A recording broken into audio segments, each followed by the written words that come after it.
Major news drop during my vacation. Wow, this was a big deal. Out of nowhere, Nintendo dropped a pretty major update for Mario Tennis Fever, in which it gave us the Galaxy Core, it gave us a playable Luma, and it really kind of demonstrated that at this point in time, Nintendo can drop updates to their games pretty much whenever they want. Okay. It's not really all that unusual. It's not something that but it's something that's been like really downplayed and ignored about how Nintendo can just drop a major update like this and add more content to an already jam-packed game because as you can see here, I've put 50 hours into Mario Tennis Fever over the past 6 months. Okay, I showed you the people I've played with. This is a very healthy ecosystem. Okay, there are probably tens of thousands of people who are signing into this game every month and playing it. Okay, it's a very, very, very popular game. And I find that very interesting because a couple of months back, the narrative was that this was a massive flop, that it massively underperformed compared to Mario Tennis Aces, and that this was the worst performing Nintendo Switch 2 exclusive so far. And I think it's safe to say, considering how this is still charting on the eShop, how this is still getting updated, considering how it still has a pretty active player base, it is safe to chuck out this narrative out with all the other poorly aged Nintendo takes over the past year. Like the idea that this game failed or bombed or was like unappealing to people is completely and totally wrong.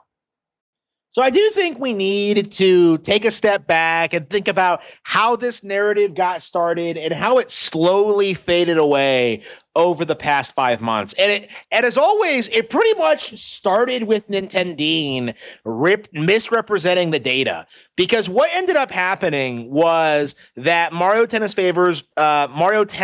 Aces was a huge hit on Nintendo Switch 1, okay? It was the best-selling Mario Tennis game ever. It was a phenomenon. I thought it was my favorite in the series, right? A lot of people thought it was a masterpiece, right? It was a huge win for Mario sports fans, okay?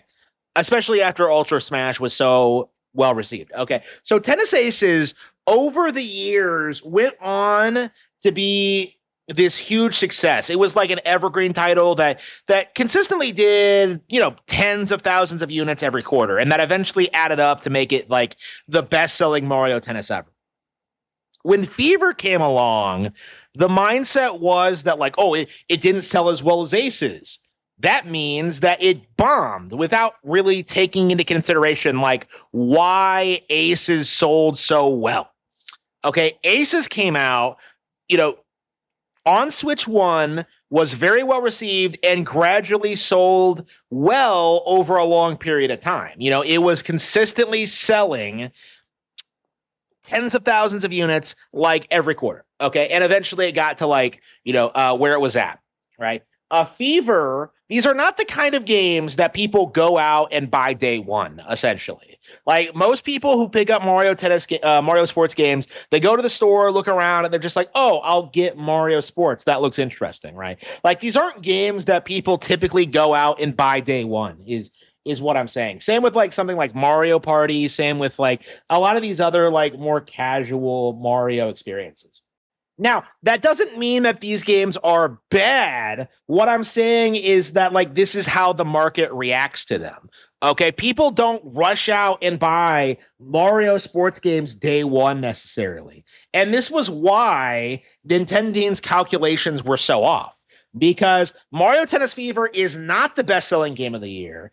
It's not a particularly big seller for Switch 2, but it really didn't need to be because Mario Kart World was that. Pokopia was that. Like Splatoon Raiders is probably going to be that. Like there are just so many other games that have like much more invested hardcore audiences that will buy their games day one. But a lot of these people are going to pick up Mario Tennis Fever eventually, especially if it keeps getting these kind of content updates and stays very, very relevant throughout the Switch 2 console lifecycle. The issue that the market doesn't seem to understand is that the days of Nintendo games going out of print and no longer being available ever are like long behind us. Okay. Like there are still people picking up Mario Kart 8 Deluxe and Mario Tennis Aces, not because the new games are bad, but because these games are so high quality and aged so well that people are still picking them up and still playing them regularly. Okay. The fact that we live in an ecosystem where Mario Kart 8 Deluxe and Mario Kart World, Mario Tennis Fever, and Mario Tennis Aces, that these can all be on the same platform and still do really, really well is just an example of how healthy the Nintendo ecosystem actually is, where people can go back, play Mario Kart 8 Deluxe, like it for what it is, and then like shift over to Mario Kart World. Now, plenty of people will prefer 8 Deluxe over World, and plenty of people will prefer World over Mario Kart 8 Deluxe because, you know, they're different games, right? But like at the end of the day, both are going to remain very, very popular and very, very relevant indefinitely. And the traditional like end of life cycle sales for these games, you know, no longer being available on retail, that's no longer an issue. Like we're seeing more and more that people are picking up digital games. And sometimes, in a lot of cases, these games are decades old. Just look at the success of the Super Mario Galaxy games. So what we're seeing now is that a lot of other Nintendo games are reaching true evergreen status, not just Mario Kart or Animal Crossing or whatever. We're starting to see this happen to a certain extent with every major Nintendo franchise, where in theory, Mario Tennis Fever got announced, and a lot of people went out and got Mario Tennis Aces. Not because they thought Aces was going to be better than Fever, but because, like, well, I can play a Mario Tennis game now while I wait, or like, you know, I missed out on that when it came out or whatever. Like, again, what we're seeing is that, like, even if it's a couple of thousand units a quarter, that does add up over time. And it does lead to situations in which surprisingly niche games continue to be developed and released. You know, the success of Rhythm Heaven Groove is very, very interesting to me because the series was very, very popular in the 2000s and then had a bit of a falling off because of like rhythm games stopped being popular, and like Senku had like the vocal cancer and all that. It was all very sad. We all thought that Megamix was going to be the last Rhythm Heaven game for a wide variety of reasons, but then it came back with Groove, and it turned out to be very, very successful. I feel as if we're going through this process with the Mario sports games because during the Switch 1 era, the narrative was that the Mario sports stuff was like the lowest quality product that Nintendo was producing. Like so many people went after masterpieces like Nintendo Switch Sports and Mario Strikers Battle League and all this stuff. Like there was this weird agenda to downplay these games no matter what. And what ended up happening is that these people did it so much that the entire narrative just kind of imploded on itself. Right? When you saw people like rallying against Mario Tennis Fever because like, oh, it's just another Mario sports game. Like they didn't innovate. They didn't change anything. Like anybody who's played these games, who played Aces, can tell at a glance just how different this game is because they removed zoning. They added the fever rackets. The game like handles differently. Right? There's a world of difference between this and Aces. And yet like for the plebeian, for like, you know, the chubby Nintendo cell who has never played tennis in his life, like he just looks at this and thinks that like it's just another tennis game when that's not really the case at all. The problem as I see it is that so many people were like buying into the stereotype about Mario sports games that they completely failed to account for the fact that Mario Tennis was becoming very, very popular while Mario Strikers kind of fell off with Battle League. Okay, the traditionally held belief that Strikers was the best out of all of them, like just completely collapsed during the Switch era. And the normies who don't play these sports games didn't really notice or understand that.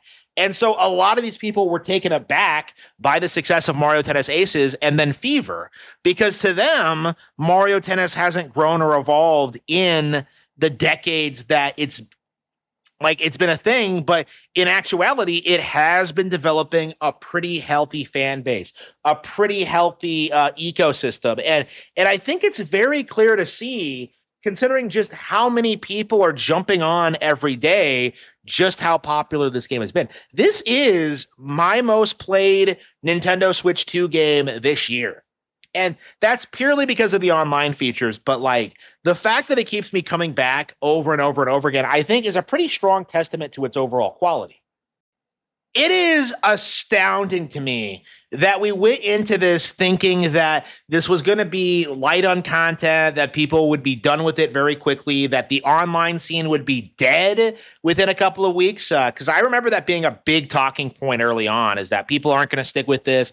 It's not going to be popular. It's going to fall off really quickly. And that simply hasn't happened. And this is like the third or fourth time it's happened, I think, where people have done this, where they keep insisting that like a Nintendo Switch 2 game isn't going to have an active online scene, and then it turns out to not be the case at all. We saw this with like Mario Kart World, we saw this Pokemon Legends EA, and we're seeing it now with this, right? And like it's been like what, 5 months now, and like people haven't really noticed that this game is like doing very well for itself, that it's popular, that it's successful, that you can still hop online pretty much whenever and find a match. Okay, like the entire cope that this game was a failure just has no basis in reality at all. Once the Nintendians of the world move on to the next thing, like this game is going to be remembered as a huge hit.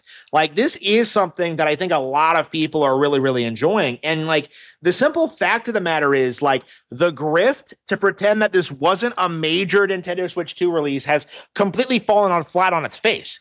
And it really needs to be said that if they couldn't damage control Mario Tennis of all things, like I can't imagine how they're gonna handle like something like Star Fox or Rhythm Heaven or Splatoon Raiders or anything else coming out this year. Like what you're gonna see is a slow decline in the narrative that like Nintendo Switch 2 is failing. Okay, we're in the process of that now. If you look at Nintendo's channel, you'll see that his views have dropped massively over the past year.